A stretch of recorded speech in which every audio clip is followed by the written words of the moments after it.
राधे कृष्णा देवी और सज्जनों, आज के इस वीडियो में मैं आपको सुनाने वाला हूँ दीपावली की व्रत कथा। तो आइए सुनते हैं। एक समय मुनियों ने सनत कुमार जी से पूछा, हे महात्मन, अब आप हमें लक्ष्मी पूजन का कारण बताइए तथा साथ में अन्य देवताओं के पूजे जाने का भी कारण बताइए।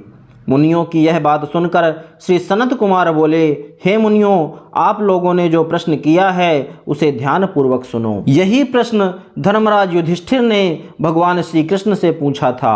तब भगवान ने कहा, हे धर्मराज सुनो, दैत्यराज बलि के राज्य में सारी प्रजा सुखी थी, किसी को कोई कष्ट नहीं था। सब लोग नियमानुसार रहते थे, यज्ञ आदि कर्म करते थे।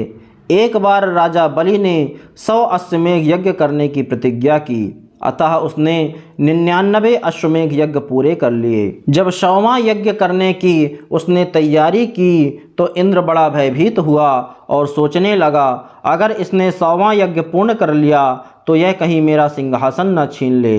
अतः भय से कांपता हुआ ब्रह्मा, रुद्र आदि देवताओं के साथ क्षीरसाई भगवान विष्णु के पास पहुंचा। वहाँ सब देवता अनेक पुरुष और भक्त आदि मंत्रों से भगवान की स्तुति करने लगे। तब भगवान प्रकट होकर इंद्रादिक देवताओं से कहा, आप लोग इतने दुखी क्यों हैं? जब देवराज इंद्र ने बलि के यज्ञ का सारा हाल कह सुनाया, तब भगवान बोले, हे इंद्र, तुम सब देवता अपने अपने घर को जाओ, मैं तुम्हारे भय को खत्म कर दूंगा। और भगवान वामन अवतार धारण कर राजा बलि के पास गए, जहां वह अंतिम यज्ञ कर रहा था। बलि से सत्कार किए जाने पर भगवान ने 3 पग पृथ्वी का दान मांगा। बलि ने दान संकल्प कर दिया। भगवान ने एक पग में सारी पृथ्वी तथा दूसरे में अंतरिक्ष नाप लिया और तीसरा उसके सिर पर रखा। फिर भगवान ने बलि से वर मांगने को कहा। बलि ने कहा, हे भगवान, कार्तिक मास के कृष्ण पक्ष की त्रयोदशी, चतुर्दशी और अमावस्या के दिन पृथ्वी पर मेरा राज्य रहे। संपूर्ण प्रजा खूब दीपदान आदि कर श्री महालक्ष्मी जी का आवाहन पूजन करे और लक्ष्मी जी उनके घर सदैव विराजमान रहें, और जो श्रद्धानुसार पूजन करें उन पर लक्ष्मी जी प्रसन्न हों, तथा जो श्रद्धानुसार पूजन ना करें उन पर लक्ष्मी जी कुपित हों और दरिद्री होने का शाप दें। इस प्रकार भगवान ने सब देवताओं को भय से मुक्त कर अभय दान दिया। इसी कारण श्री लक्ष्मी जी के साथ साथ सब देवताओं की भी पूजा की जाती है। भगवान बोले, हे राजन, मैं तुमको एक कथा और सुनाता हूँ, ध्यानपूर्वक सुनो। मणिपुर नाम के एक नगर में एक राजा राज्य करता था। उसकी स्त्री बहुत ही सुंदर, सुशील, सर्वगुण संपन्न एवं पतिव्रता थी।